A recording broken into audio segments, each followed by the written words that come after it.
Namaskar. I'm Dr. K.K. Agarwal. With me today joins Dr. K.K. Kalra, and we are going to interact and chat with Dr. Aarti Verma, Senior Vice President Medical Quality at Max Healthcare in the city of Delhi. Welcome, Dr. Aarti. Thank you. Nowadays, a lot new things are happening in the field of medical science, and that's in the field of art. All over the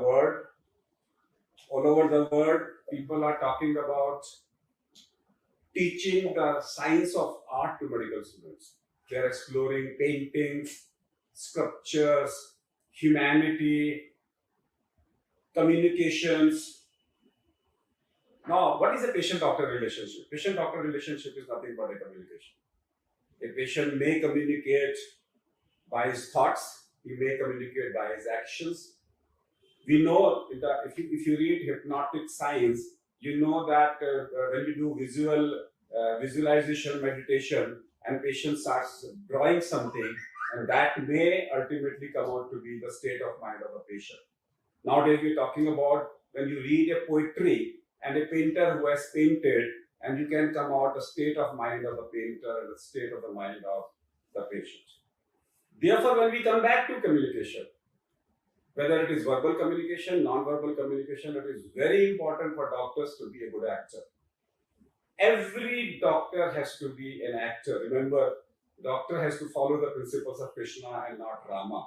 We know when to speak a lie. And when speaking a lie, he has to be a good actor. And to be a good actor, you have to be a good communicator. And we have one of the best communicator with us, Dr. Aarti, we are going to interact with her on the various ways of communications.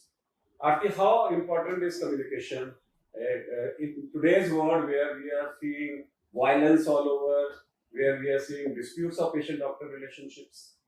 Yes, thank you, Dr. Agarwal, for having me over. I think communication is now they are saying that clinical skills are really worthless if they are not combined with the good communication skills of the doctor. And as you have very nicely brought out, the interaction between a patient and a doctor is, combines both the clinical skills as well as building a rapport, building a trust, and giving the patient a higher degree of experience and satisfaction, and ultimately reducing complaints. In many studies globally, it has been proven that negligence happens by doctors in about 1% even in the best of healthcare facilities. However, out of this 1%, hardly any patient is complaining. And when they analyze legal complaints, across these cases, they found that more than 70% of the cases were due to poor communication between the doctor and the patient. That led the patient to go and complain. So more than the clinical problems that did not get relieved, it was a lack of communication, lack of rapport, which led the patients to take them to court. So this has become a very, very important aspect, especially in today's world where healthcare is increasingly vulnerable to a lot of activism, to a lot of media, exposure. How we reinstate the trust with our patients is based on how we communicate with them. And communication has several aspects. It's nothing that, nobody can learn how to be a good communicator. Everybody can learn to become a better communicator. And there are small, simple facets of this which all of us can familiarize ourselves with and improve the way we treat our patients. So when it comes to communication, I can go back to my Mahabharata era and a dialogue between Krishna and Arjun. That was an example we always remember. And the first principle of communication which Krishna taught us was patient listening. Because in the first chapter of Bhagavad Gita, Krishna doesn't utter a word. Yes. Is that how important that is in today? Yes. Absolutely very well said. So I will actually look at two aspects. One is that how the doctor is giving out messages and communication. Similarly, the patient may also be doing that. So communication is a to and fro aspect of information going. And the other is how the doctor is listening to the patient. So listening becomes a very, very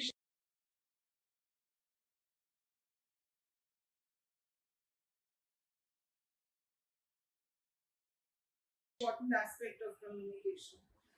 In the how we communicate to a patient, I'd like to stress here again, evidence has proven that there are three aspects of how we communicate. Only 7% of the impact of what I'm making is dependent on the words that come out of my mouth. And another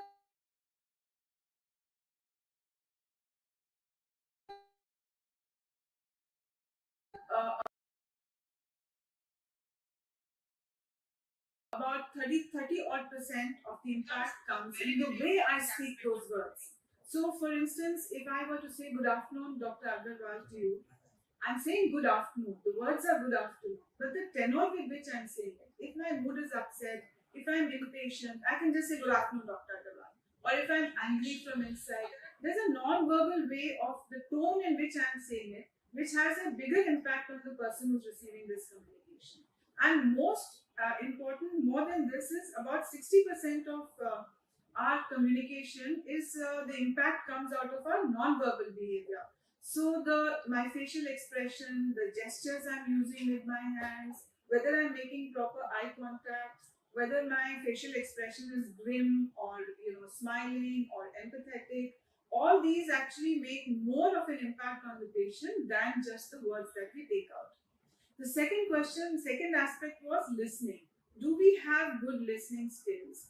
A very, very important part of listening is to not interrupt the patient when they are saying something, give them a good hearing, and be empathetic, encourage them to speak out. That's also a part of good listening behavior.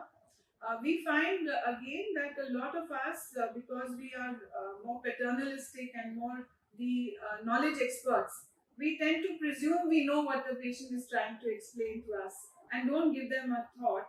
We don't try and probe, we don't try and elicit questions from them. And all these aspects can easily happen if we pay attention to our listening skills and encourage our patients to be comfortable with us, encourage them to speak out, and be very, very good listeners. Both, that means we have to be very mindful, both emotionally, mentally, physically. Our non-verbal posture that we are facing, having when we are facing the patient, how we are making eye contact, all these non-verbal cues also add up to the listening experience towards a patient. So when we say that, this is how I experience it. When you talk about mindfulness, so we have mindfulness listening, mindfulness talking, mindfulness reading, mindfulness eating. That means all your five senses use it. Yes. So when you are talking, listening, then you see how the vibrations are coming. Yes. Use your eyes, use your ears, use your smell, nose. So if you use all your five senses, that becomes the definition of mindfulness. A little bit I want to divert as I define aura, because when you say that sometimes you see a patient and you say you can feel his body language, you can see that he's not happy or he's not satisfied. I explained it in the level of quantum physics. In the quantum physics at the level of quantum, when you have the photons, each photon is, qualia is your experience. Qualia is a photon with your experience. And that there are two photons, and if they entangle with each other, they may make a bigger wave or a smaller wave. So basically, every qualia is a wave particle duality. So my wave and your wave, if they meet with each other, they may quantify or they may neutralize. It's something like you throw two stones on the water, they will make what we call them as circles. And if two circles, if they are from the same height, the two circles will meet, it will become like a bigger wave. And if two are of a different sizes, it will neutralize it. So it is possible, and you must concentrate on that. If you are not concentrating, you will not be able to catch that aura of the patient. You may feel he's satisfied and he is not. Very true. Now, in High Court, when you are not satisfied with the judgment, we have to go back to the same High Court. That's the law. They never send it to another judge. Right. They never send it to double bench unless the review is with the same judge. Why can't this be a law here? That if there is a, suppose patient is not satisfied, I miss these signals, Okay, why can't we all work on it that if there is a patient-doctor relationship dispute, the patient must go to the same doctor and say, "Doc, I'm not satisfied. Now you spend time with me." Yes, very well said. And I think the doctor also never intentionally breaks the rapport and builds a mistrust. Nobody comes out with that. It happens unintentionally, and they should definitely be given a good chance to correct that.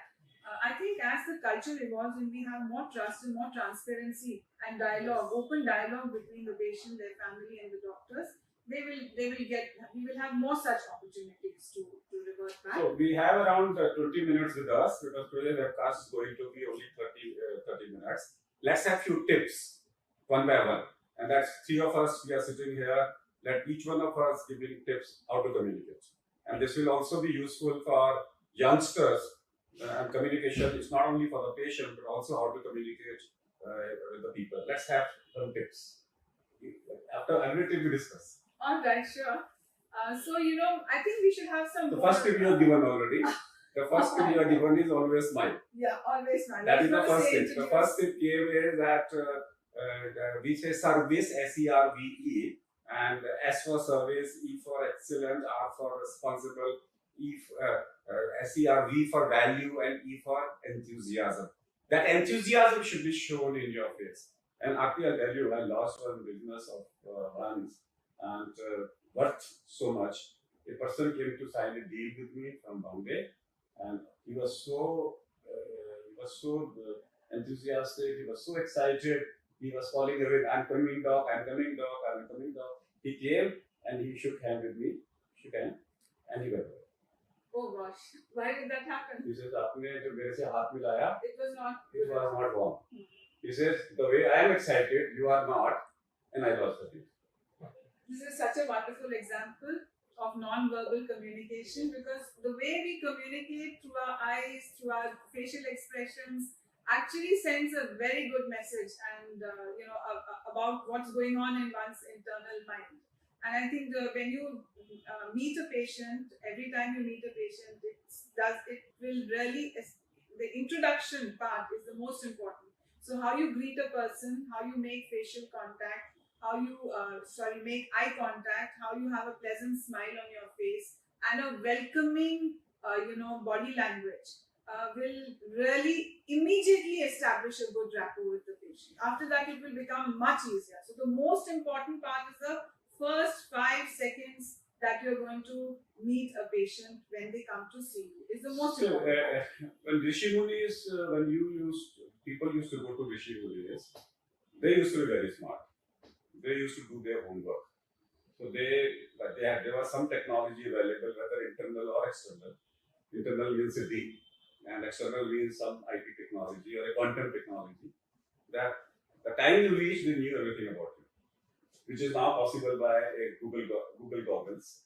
That with a Google goggle you can go to his Facebook.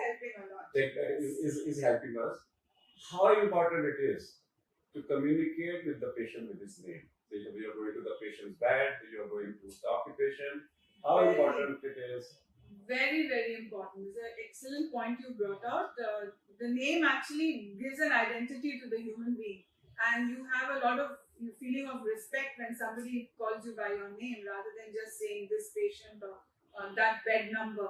Very, very important, and a good practice is also, if you don't know the patient, to introduce yourself. And also take the name, note the name of the patient and take the name of the patient each time you are interacting. And here we at IMA have a acronym called ALERT. ALERT. A for acknowledge. So acknowledge the patient and acknowledge about yourself. L for listen, listen and listen. E for explain, explain and explain.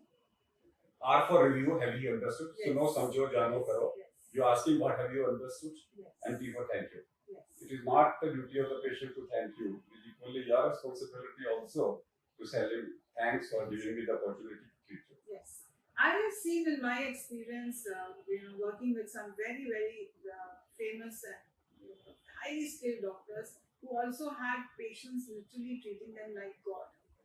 So patients will be waiting outside in the OPD for them, and getting fidgety and getting impatient. And the doctor would also know that there are, say, 50 patients waiting for him outside.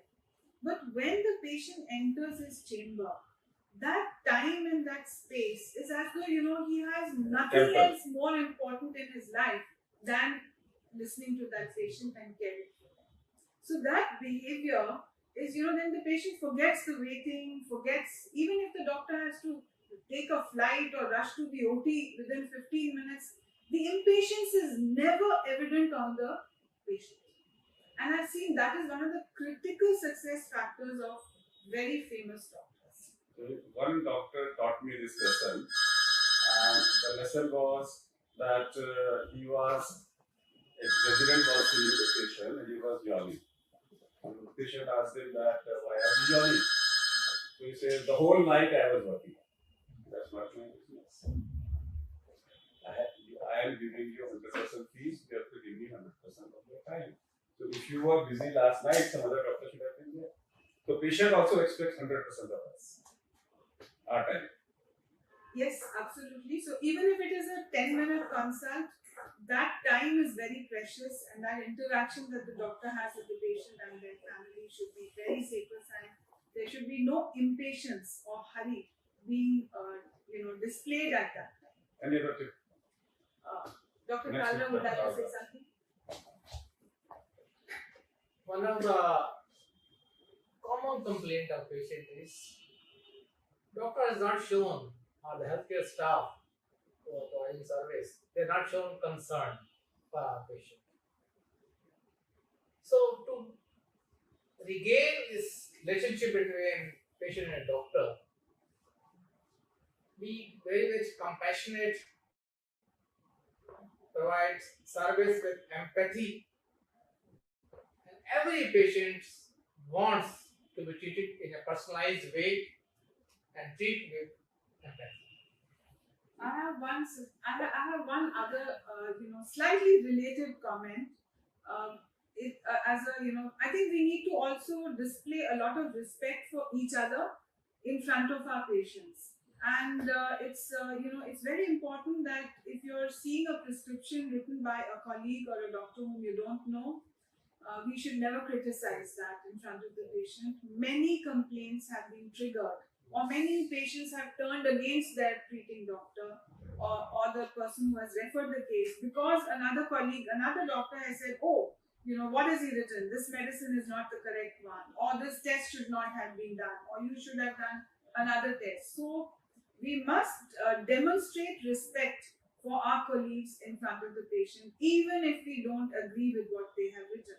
You can go outside and make a call to that doctor and, or tell the patient, look, I'm going to speak to this doctor and have a discussion so that we can together decide what is right for you. But please don't criticize colleagues in front of patients.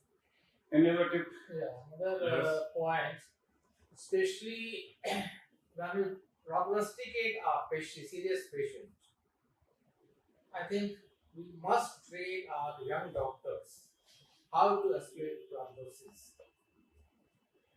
I've seen this is one of the important reasons because properly things are not explained in the condition of the patient to the families, and so much conflicts and problems arise after something goes wrong. I think every young doctor compulsory should be trained on how to explain prognosis. There are some difficulties doctors face. We also need to understand. Okay. Now there are 4 types of patients. Ignorant patients. For them, they say, you take the risk. I don't want to know anything. Then there are informed patients who are aware, this is the Google area, who have read Google and they are the one who may irritate you. And there are empowered patients who know that they can take decisions. They would like to be a decision making, they were part of the decision making. And they are enlightened patients who may be as knowledgeable as you are, who may be able to take decisions not only who may even help you in taking a decision. Without, don't worry with that. So our level of communication will differ. Absolutely. And the types of patients are different. So sometimes it is an art. Yes. So communication is an art. Sometimes Therefore I say that a doctor has to be an actor. Yes. Absolutely correct, Dr. Agarwal. Although, what you said is very right, health literacy levels are very different, cultural aspects are very different. They also come in the way of, patient expectations.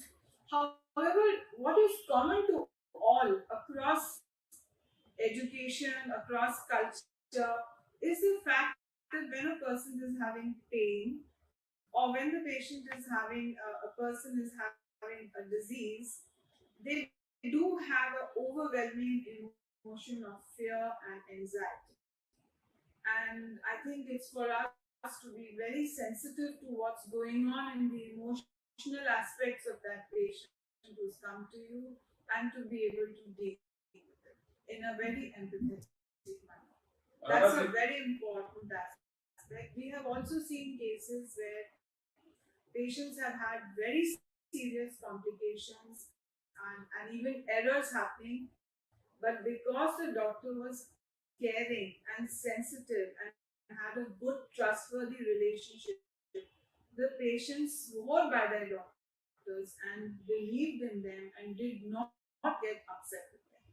So the counter is also very important. Very, very important to deal with the emotional aspects in a very, very empathetic manner of, by the doctor.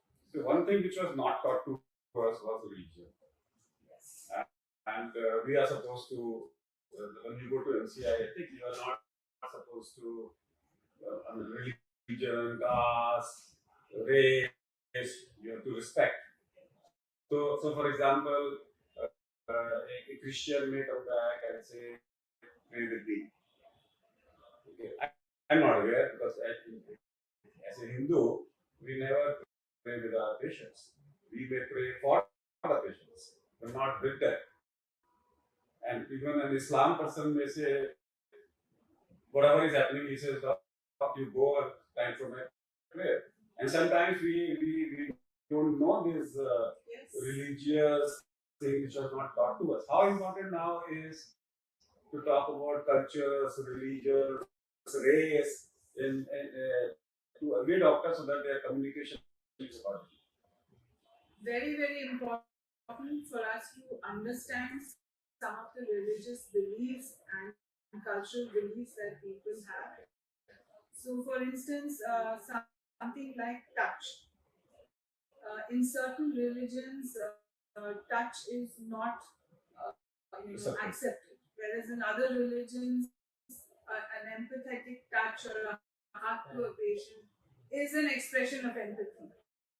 Whereas in other religions, you're not meant to touch, because then they feel very offended, or it's not allowed as part of their culture. So these are the nuances. How in the sad instance, say in a hospital, a patient passes away, how the death rites are to be carried out are different in different. Some people want Ganga Jal to be given at the time of death. So it's a nice thing to start educating cultural aspects as they relate to healthcare, as they relate to situations in our system.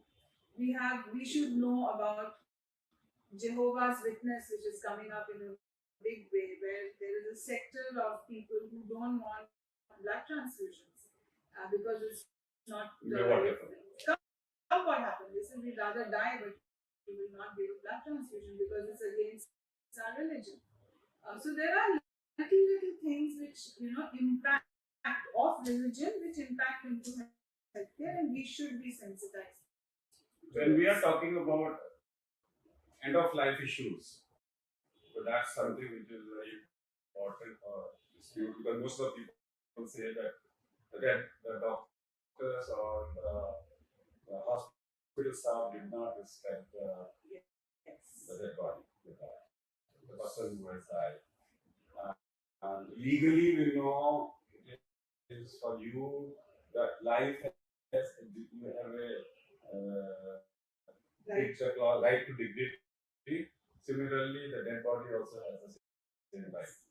And if you go back to the mythology, if you get to the Vedic sciences, your five senses, five elements of your nature merges with the five elements of the nature, body is alive. Just because the consciousness is not there, five elements are still there. And those five elements need to be respected. That's something which is not happening because most of the time the person is see. And one of the mistake is that when we are taught triage, when we says black means red, then we says red, yellow, Yeah. and then we talk about is red is the Priorities. the priorities, green means you can wait, and black means don't. So normally in the West, black means that the subordinate, the PR departments, they take over because they have to take it off. But here triage means that hey, you don't even spend half a second with the relations, and that causes disputes. Specifically when you allow relations in the emergency. I think also the aspects of emergency, as you brought out, that doctors are quite overburdened with the number of patients they have to see, and sometimes they don't find it easy to be able to deal with the agitation or the anxiety levels of the relatives.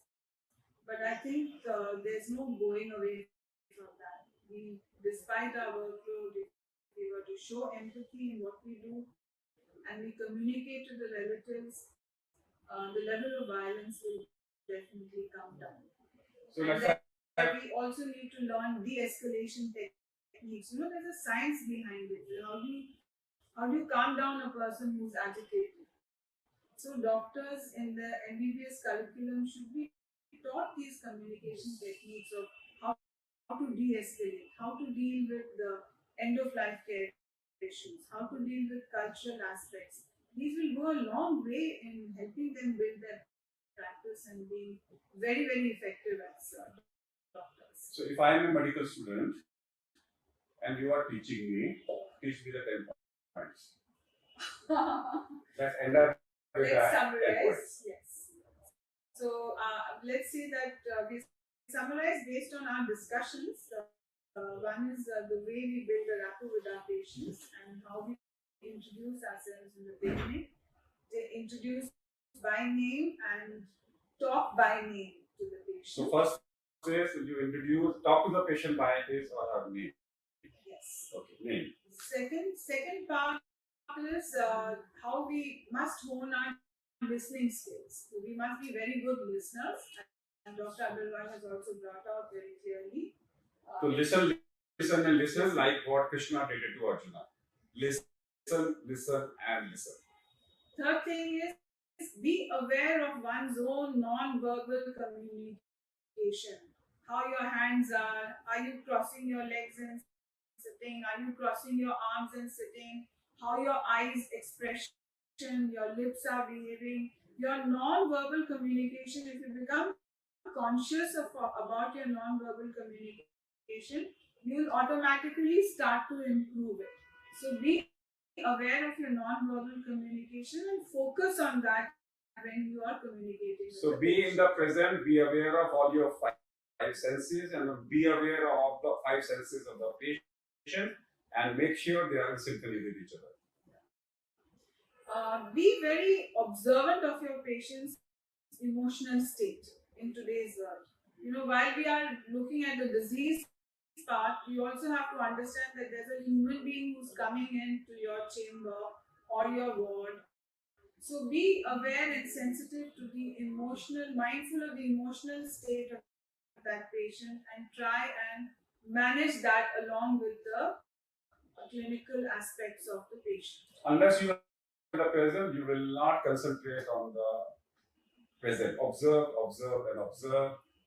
and make your all five senses alert and observe, and not only observe, also anticipate what might be happening. Unless you anticipate, sometimes you may not be able to observe what is coming forward. Although this is not linked directly to communication, but I think it's also important to not forget that we must do a thorough examination. That means thorough eliciting of history and thorough examination of the patient, and keep informing about what you have found, what you're planning to do, and try and involve them in the decision making process basis their levels of understanding or their levels or their needs to question you. Be open to tell them, keep a window. Do you have any questions to ask? Do you have any doubts in what I'm explaining to you? So always try and reinforce that they have understood what you are talking. So you need to make sure that every level you are giving, you are involving the patient, whether it's investigations. This is also becomes a part of the informed consent, and so you must make sure whatever you do, you explain to the patient in his own language and review whether he has understood it well or not. So the next course of action should also be explained, and if you want to call the patient back, be clear. So that's a proper closure of your consultation with the patient. Proper follow-up instructions, making sure they're going to come back to you with the correct feedback or the correct test report. So be very clear in what you expect them to do once they go out. Explain the medicines, explain. It takes a little time, but it is really worth it. What happened in second chapter of Bhagavad Gita when Krishna described Arjuna in great detail? At the end of the second chapter, Arjuna got confused. And Arjuna said, "Hey, Lord Krishna, what are you saying? Sometimes you are saying, do this, do this, do this. What should I do?" So he says, "I am confused." Instead of getting angry, in the third chapter, first question, Krishna in a prasanna, the word he uses is prasanna. He says in a prasanna mudra, that means he was in a smile, he said, "I was anticipating this question." So therefore, if you are communicating with your patient and the patient has not understood, he comes back to you the next day, don't get irritated. Yes, I think it's a very tall order from all of doctors. We have to really behave in a very mature fashion. We cannot be impatient, we cannot be rude, we cannot get angry with our patients, we cannot be defensive, we can't be judgmental. Very, very tall order. But unfortunately, that's the call of the day. For in today's world, we have to be very, very nice and courteous to our patients, very compassionate towards them, and especially whenever they are going through a lot of serious illnesses. So compassion cannot be taken. Remember, we are called demigods, so we need to follow two principles of beneficence and non-beneficence. Sabka bhala aur kisi ka nuksan nahi. That purpose of our communication, verbal or non-verbal, and we also must remember that we need to follow the principles of Lord Krishna. Lord Krishna is nothing but a person with a blue skin, yellow clothes, with a bansuri, with a flute in his hand. Blue color means everything is possible. That means in medical science, everything is possible. Doctor can do wonders. Yellow means I can do it. The doctor to whom you have gone, every doctor can do it, but provided he has to have a flute in his hand. Flute means humility. Flute means that he has to. Doctor cannot work with ego. So a doctor has to be a person who is absolutely like a saint, who is egoless. And remember, people say there are so many dharmas. So I say there is only one dharma, and that is called Doctor Dharma, as far as the medical professionals are concerned, because they need to do everything with one interest: patient ka bhala ho aur uska nuksan na ho. Practice holistic medicine, and we should also understand the limits of our expertise. If we are good at doing something, do what you are best at. Be free to refer a patient to a different level, to another colleague of yours. Be really good at what you are really good at. And so therefore understand the limits of what you can do well, and be happy to refer to a colleague if needed. And don't criticize your colleagues in front of the patients. Very, very important. If you feel that this is part one of our communication, because when I say part one, yet more to come, not today. Because communication is incomplete, cannot happen in one class. It requires multiple sessions. If you feel that this communication chapter was useful, useful. Watch it again and again, share it, and pass it on to the people.